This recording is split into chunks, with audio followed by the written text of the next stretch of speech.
Hello friends, మీకు already చెప్పాను కదా మన చెట్లో బీరకాయతో బీరకాయ కర్రీ చేస్తానని. దానికోసం ప్యాన్ పెట్టుకొని ఆయిల్ వేసుకొని పోపు దినుసులు అయితే వేసుకున్నాను అనమాట. అది వేగిన తర్వాత ఒక తరిగిన ఎర్రగడ్డ అయితే వేసుకున్నాను. ఎర్రగడ్డ మగ్గిన తర్వాత కొంచెం కరివేపాకు అయితే వేసానమాట. కరివేపాకు ఎర్రగడ్డ బాగా వేగనివ్వాలి. వేగిన తర్వాత టమోటాలన్నీ వేసుకోవాలన్నమాట. టమోటాలు సగం మగ్గిన తర్వాత బీరకాయని అయితే వేసుకునేసేయాలి. ఆ బీరకాయ టమోటాలు బాగా మగ్గనివ్వాలి.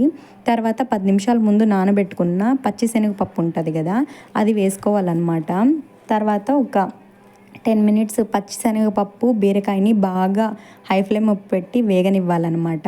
తర్వాత కొంచెం పసుపు, మిరప్పొడి, ధనియాల పొడి అవన్నీ వేసుకోవాలన్నమాట. మీకు కావాలనుకుంటే గరం మసాలా కూడా వేసుకోవచ్చు. టేస్ట్ అయితే బాగానే ఉంటుంది.